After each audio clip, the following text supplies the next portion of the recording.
Hello po mga kababayan, si Dante Maravillas. May importanteng announcement po si US President Donald Trump.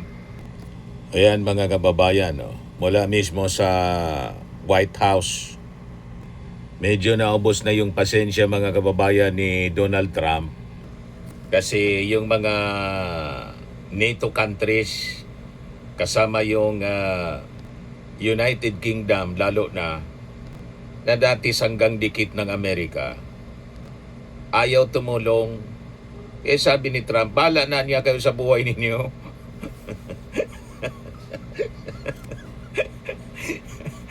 Kanya-kanya na tayo.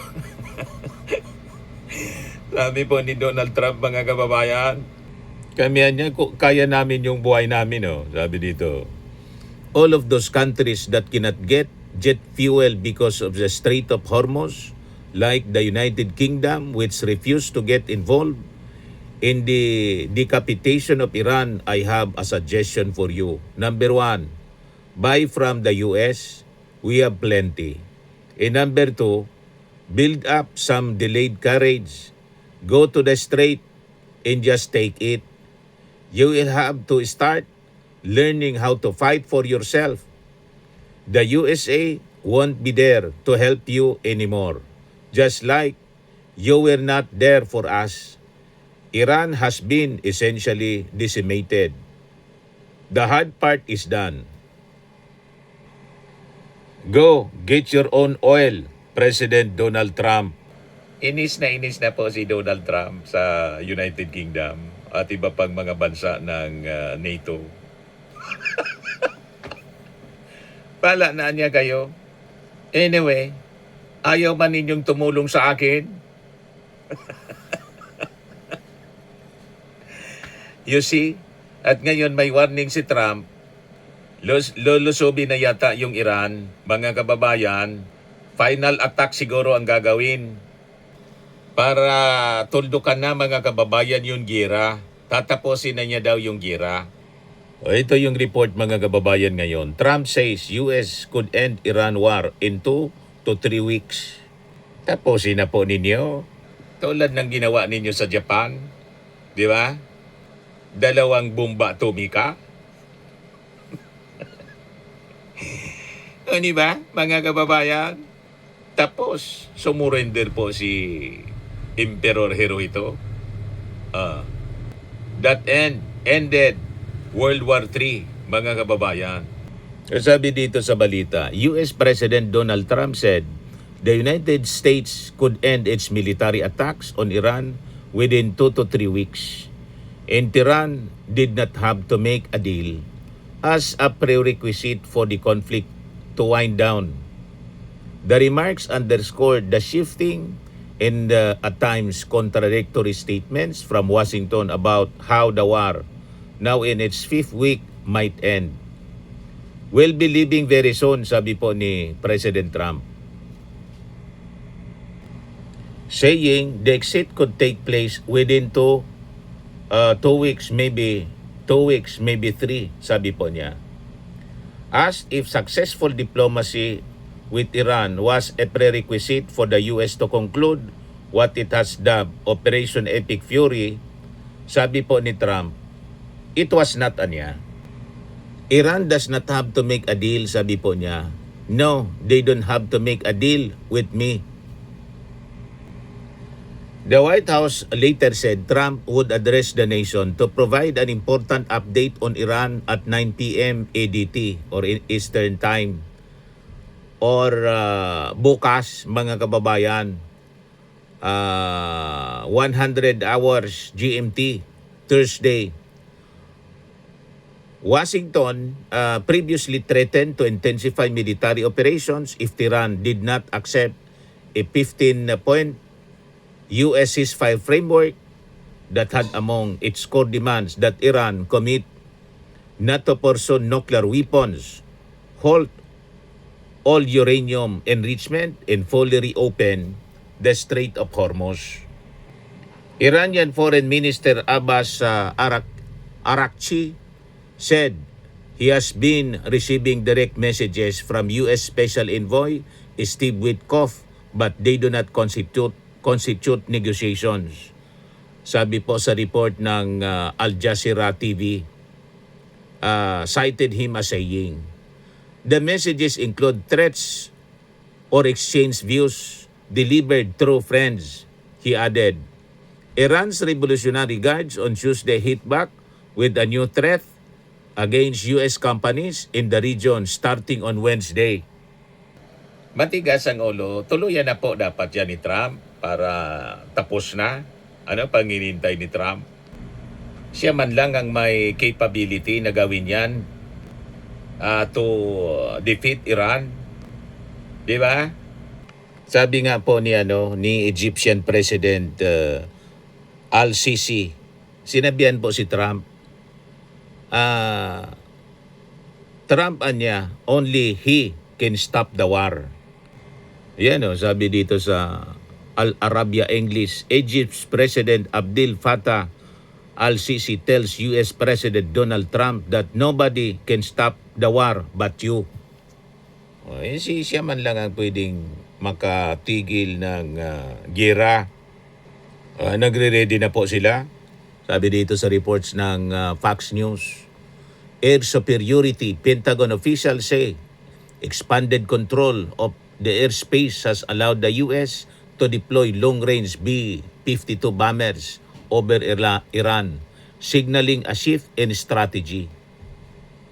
US unleashes heavy-duty bombers for the first time since start of the operation Epic Fury. Iniintay lang mga kababayan sana ni Trump na makipag-deal yung Iran, kaya lang matigas ang ulo. So binibigyan pa ng pagkakataon mga kababayan para naman hindi isipin ng buong mundo, ng mga leaders ng mundo na hindi pinagbibigyan, di ba? Para walang masabi yung mga leaders ng mundo, pinagbigyan ko baga niya. Kaya pag umaksyon na yung Amerika, justified na po yung mga actions ng Amerika. Tuwang-tuwa yung mga Iranians po, nagrally doon sa Amerika para pasalamatan po si Donald Trump. Yan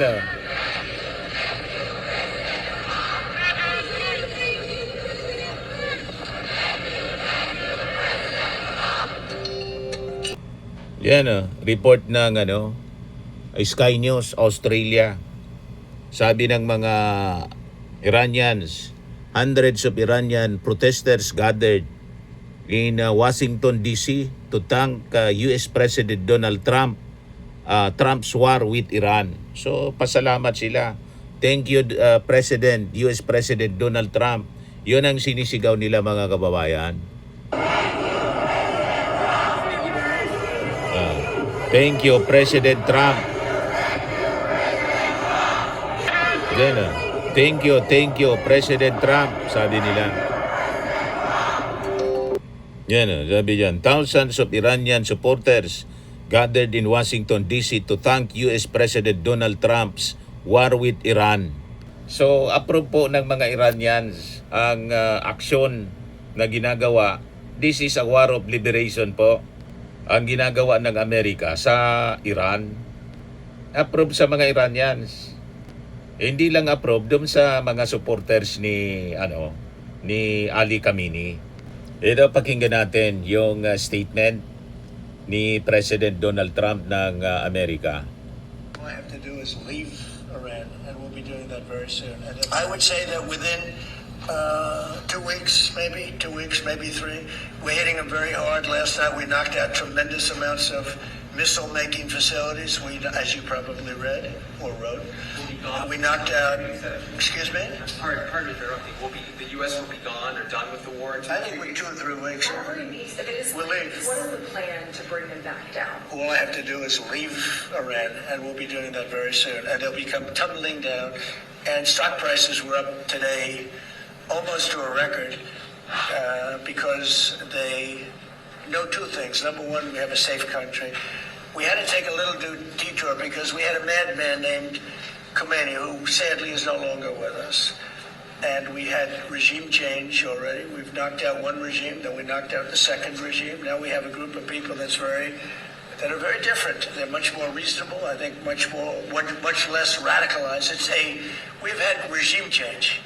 We're dealing with people that are much more rational. We're negotiating with them right now. They've been, again, we have had regime change. Now, regime change was not one of the things I had as a goal. I had one goal. They will have no nuclear weapon. And that goal has been attained. They will not have nuclear weapons. But we're finishing the job. And I think within maybe 2 weeks, maybe a couple of days longer to do the job. But we want to knock out every single thing they have. Now, it's possible that we'll make a deal before that because we'll hit bridges, and we've hit some. We'll hit some bridges. We've got a couple of nice bridges in mind. But if they come to the table, that'll be good. But it doesn't matter whether they come or not. We've set them back. It'll take 15 to 20 years for them to rebuild what we've done to them. Yan mga kababayan, si President Trump. Ngayon, sabi ni Secretary Hegseth, President Trump anyan does not bluff and he does not back down. You can ask Kamini about that. Not backing down, sabi dito sa report ng Fox News. Secretary of War Pete Hegseth doubles down on President Trump's commitment to defeating the Iranian regime, announcing that U.S. military operations will continue with even more intensity if Iran does not cut a deal on the president's terms. Hindi niya yung aming Pangulo ng bablap. Itanong mo pa niya kay Ali Khamenei. Si Ali Khamenei patay na. Paano mo pa yun matanong? Ang ibig sabihin ni Hegseth, nakita niya ninyo yung ginawa namin kay Ali Khamenei. Di ba? Hindi niya kami ng bablap. Talagang tutuluyan namin kayo. Di ba? Yan ang mensahe. Strong message mga kababayan ni Hegseth. Ito, pakinggan natin si Hegseth. Are asking, why did the United States have to attack Iran now? Well, let me explain. Iran wants to have nuclear weapons. Of that, there is zero doubt. If what they truly wanted, which is what they claim, is nuclear energy, well, they could have nuclear energy like all the other countries in the world have it. And that is you import the fuel and you build reactors above ground. That's not what Iran has done. They build their reactors and their facilities deep in mountains, away from the public glare. And they want to enrich that material. The same equipment that they could use to enrich material for energy, they could use to quickly enrich it to weapons grade. So it is clear that they've been offered every opportunity to have a nuclear program that allows them to have energy, not weapons, and every single time they have turned it down. But why the attack now? Well, what was Iran trying to do? Iran was trying to build a conventional shield, in essence, have so many missiles, have so many drones that no one could attack them, and they were well on their way. We were on the verge of an Iran that had so many missiles and so many drones that no one could do anything about their nuclear weapons program in the future. That was an intolerable risk. Under no circumstances can a country run by radical Shia clerics with an apocalyptic vision of the future ever possess nuclear weapons. And under no circumstances can they be allowed to hide and protect that program and their ambitions behind a shield of missiles and drones that no one can do anything about. This was our last best chance to eliminate that conventional threat, that conventional shield that they were trying to build, and the president made the right decision to wipe it out now. That is the goal of this operation, to destroy their conventional missiles and their drone program so they can't hide behind it and finally have to deal with the world seriously about never, ever having nuclear weapons. So yun ang rason kung bakit tutuluyan na po ng Amerika yung Iran. O, ito naman yung sabi ni Hegseth tungkol sa NATO. Nagpalabas siya ng warning po tungkol sa future ng NATO. Kasi ayaw pong tumulong sa kanila dito sa giyera sa Iran. Ito pa. If now we have reached a point where the NATO alliance means that we can't use those bases, that in fact, that we can no longer use those bases to defend America's interests, then NATO is a one-way street. The NATO is simply about us having troops in Europe to defend Europe, but when we need their help, not their help, we're not asking them to conduct airstrikes. When we need them to allow us to use their military bases, their answer is no. Then why are we in NATO? You have to ask that question. Why do we have billions and billions of dollars, hundreds of billions of dollars, over the years, trillions of dollars, and all of these American forces stationed in the region? Bahala na niya po sa buhay ninyo. In our time of need, we're not going to be allowed to use those bases. Ang NATO anya, one-way street lang. Pansarili lang anya ninyo. Hindi man na niya kami humihingi ng tulong sa inyo na sumama kayo sa airstrike. Ang gusto lang naman namin anya, ipagabit ninyo yung military base sa aming airstrike. Kung ganyan man lang anya, bahala na rin kayo sa buhay ninyo. Kanya-kanya na tayo.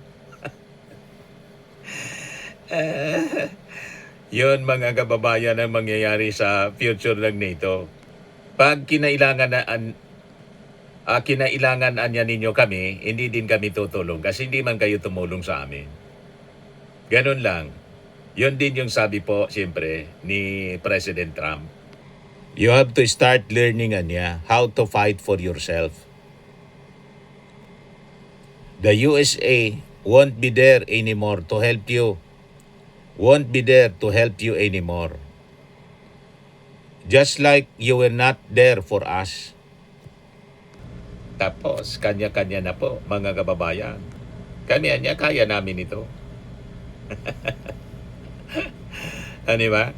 Kaya, in 2 to 3 weeks time, mga kababayan, tutuldukan na po ng Amerika ang Iran. So, ito yung abangan natin, mga kababayan. Kasi yung impact nito, nakikita naman po ninyo yung impact nito sa atin.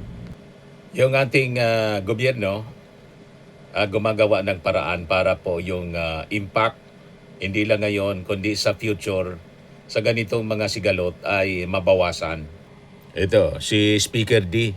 Poses Isabela Gas Development as Alternative Energy Sources. Para mabawasan dan yung ating dependence. Sabi dito, House Speaker Faustino D. called for the development of local energy sources to reduce the country's dependence on imported fuel products which have left the country in an extremely vulnerable situation.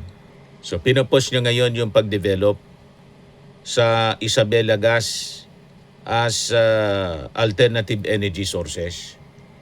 Na-neglect ito ng mga previous administration. So may maganda ring epekto para sa ating mga policy makers.